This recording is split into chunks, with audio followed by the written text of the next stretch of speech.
Ángel Verdugo. Buenos días, Ángel. Muy buenos días, Pascal, y antes de cualquier otra cosa y de darte la bienvenida a la pesadilla, quiero decirte lo siguiente, que ya no debes irte de vacaciones. Porque cuando Te regreso, vas, cuando las cosas... regresas, ve nomás cómo está el país, pues, o sea... Pero no y- veo correlación entre... pero al menos Entre una como cosa y otra. justificante diría aquel, ¿no? Muy bien, bienvenido, Gracias, Ángel. Pascal. Muy amable. Y pues hay muchos temas, Pascal. Sí. Creo que vale la pena hacer un recuento apretado de lo que ha sucedido en estos últimos días, porque yo creo, Pascal, que hemos pasado un punto donde ya no hay regreso. Me explico. Creo que este paso, o sea, como dicen, cruzar el Rubicón, Sí. este paso, es el memorándum que el presidente escribió. Mira, en los gobiernos anteriores, al margen de su orientación política, al margen de cómo enfrentaban o pretendían enfrentar los problemas, había una regla de oro, una regla no escrita, en lo que se llamaba documentos para firma del presidente. En un tema X que ameritaba un oficio o una comunicación escrita del presidente, se determinaban las líneas generales y la primera entidad que armaba ese documento era la oficina jurídica. Sí. El área jurídica de presidencia, donde buscaba que hubiera concordancia con las leyes vigentes, que no se violara alguna parte de la Constitución, etcétera, etcétera.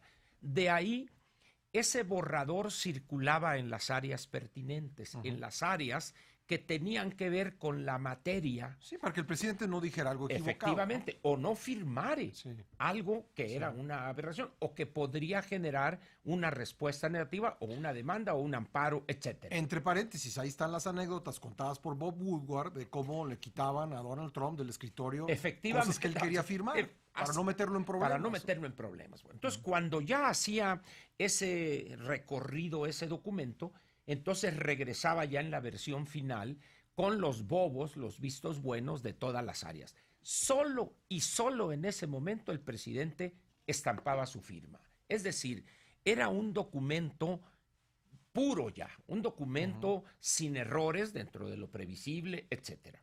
¿Qué tenemos con este memorándum, Pascal? Para empezar, el presidente ordena grabar un video donde dice, el acabo de dictar este memorándum, ordenando esto, ya lo transcribieron y aquí lo estoy firmando y ahí va. Sin pasar por nadie, porque además el director de la oficina jurídica, como corresponde a un buen fifí, pues estaba en vacaciones fuera del país. ¿Qué irá a decir Julio Scherer Jr. ahora que le digan, bueno, ¿y usted por qué no opina de eso? Pues va a decir, yo no lo firmé, yo no lo revisé. Pero ¿qué va a decir un abogado como Esteban Moctezuma, aparte de economista, es abogado también, aún no titulado, pero es un hombre que sabe de leyes, cuando le están ordenando violar la Constitución y leyes reglamentarias de los cambios constitucionales al tercero, al 73 y creo que el 31? ¿Qué va a decir la secretaria de Gobernación cuando vea la orden donde le están diciendo prácticamente, dile al fiscal general que libere, que se desista de la acción penal a una entidad supuestamente autónoma? Es decir, ¿quién es el Ejecutivo para ordenarle al Poder Judicial que absuelva o retire las acusaciones del Ministerio Público de causas que están en proceso, Pascal? O una fiscalía autónoma. O a la Fiscalía Autónoma, dice uno. De hecho, por eso nunca aparece el fiscal Alejandro Gertz en las conferencias, porque se dijo en un principio que como era autónoma, pues Claro, no podía no tratarlo así es, como un como un subalterno. ¿no? subalterno. Entonces, en esas condiciones dice, bueno, esto está plagado de incongruencias y de violaciones constitucionales. Pero el presidente se ufana de esto y cuando empiezan las críticas a verterse sobre este documento, en ese momento dice, ahora gritan y se oponen a la lucha contra la corrupción, el crimen. No, nadie se opone a eso. Lo que se está señalando es que con este memorándum, ¿qué hace el presidente en los hechos, Pascal? Hace a un lado al poder legislativo y hace a un lado al poder judicial, es decir, concentra él en su persona decisiones de los 3 poderes de la Unión. Sí, el contexto es que el Ejecutivo está atrapado entre un poder legislativo que había aprobado un dictamen de reforma consensuado. Así es. Y que no ha podido votarlo porque la CENTE ha bloqueado el Palacio Legislativo. Pero más que eso, Pascal, porque el Estado mexicano encarnado o representado en López Obrador ha cedido ante las presiones. Ha sido sometido por una minoría. Por una minoría, 10-12% de la membresía del sindicato. Entonces, al grado tal, dice, bueno, es que no nos han traído el dictamen para nosotros revisarlo y aprobarlo.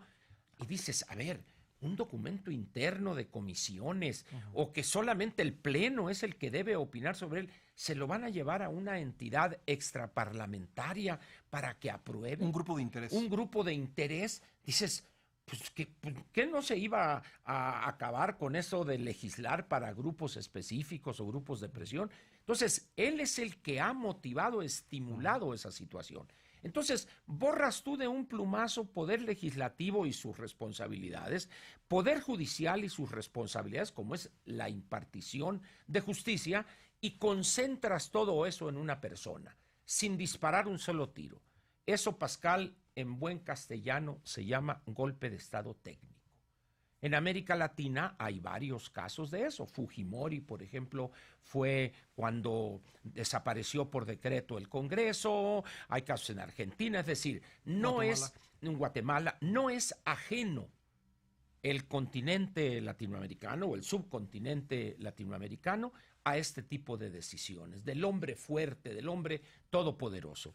Por esa razón pienso yo que este memorándum, Pascal, es un parteaguas en esta gobernación.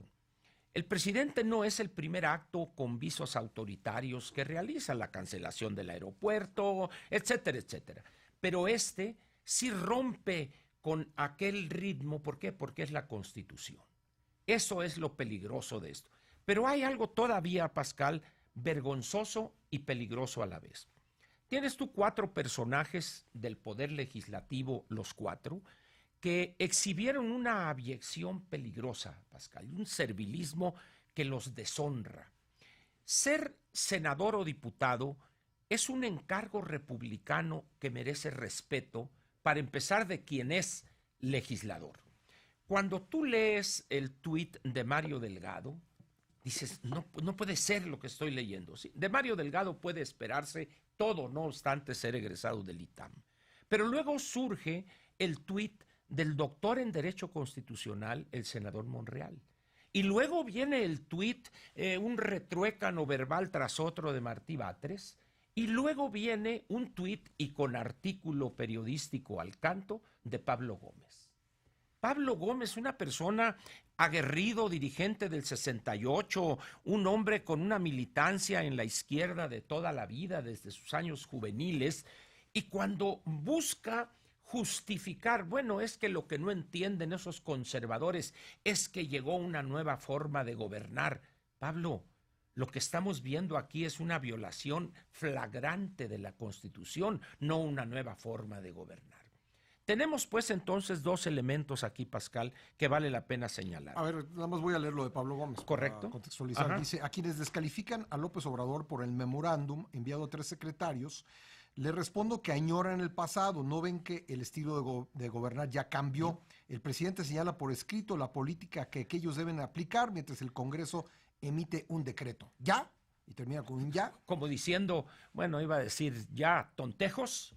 Otra forma de ver el memorándum, dice en otro tuit, es que este es un compromiso firmado en el marco de unas negociaciones, una forma distinta de hacer política abiertamente. Ojalá los maestros y las oposiciones lo advirtieran así. Dice uno, ¿cómo es posible que Pablo Gómez esté escribiendo eso? Lo que se dirime aquí no es eso.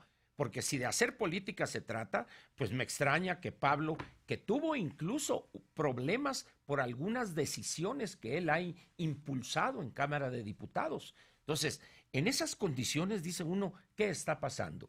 La abyección, Pascal, el servilismo, el plegarse de una manera ciega e interesada a los designios e intereses del poderoso. Lo acabamos de ver también en Veracruz. El presidente en vez de llamar a la concordia, como lo hizo mi paisano Alfonso Durazo, que no acababa de hacer ese llamado a la concordia, a cooperar entre el fiscal general de Veracruz y el gobernador, raja le sale el tuit del presidente. Dice uno, esa cosa de tumbas blancas, o sea, como digo, en este país ahorita, Pascal, si eres político, deja la Constitución de lado y trae la Biblia o cuando menos el catecismo del padre Ripalda. ¿Por qué? Porque el presidente le seducen esas figuras bíblicas, las tumbas blancas, los conservadores, los fariseos, los hipócritas, los frutos podridos. Bueno, pues, ¿qué le faltará la sotana? No entiendo realmente esto, Pascal, pero sí me preocupa porque estamos a un cambio cualitativo en esta gobernación. Y la mala noticia, ¿cuál es, Pascal, dentro de este panorama? Las cosas no van a mejorar para el presidente. Tú lo dijiste cuando estabas comentando la posición del presidente al principio de este programa o en los primeros minutos, cuando dices, el problema es el cómo. El problema no es qué queremos hacer con la criminalidad, con la violencia. Todo el mundo sabemos qué se debe hacer. El problema es el cómo, y yo agregaría otro todavía más importante, ¿con qué lo vas a hacer? Hablan de la Guardia Nacional como si ya estuviera conformada. Para empezar, no vamos a tener, o no van a tener, ni para el armamento, ni para equiparlos, ni para los uniformes, ni para contratar a los que quieren contratar. Entonces dices, es una cosa ilusoria que va a ser más de spot publicitario que otra cosa. Agrégale a eso, Pascal, la caída en el ritmo de crecimiento que traíamos en los últimos 3 años, 2.1, 2.2. La caída de la recaudación. La caída de la recaudación, la caída del consumo, el incremento en los gastos en aportación pensionaria y en el servicio financiero, en el servicio de la deuda. Todo eso configura un panorama donde el presidente, que cada vez se enoja más fácilmente, seguirá enojándose, Pascal, y eso no augura un futuro positivo para esta gobernación y, por supuesto, para el país y su economía. Ángel Verdugo, gracias. Bienvenido a la pesadilla y nos vemos mañana. Nos vemos mañana, gracias.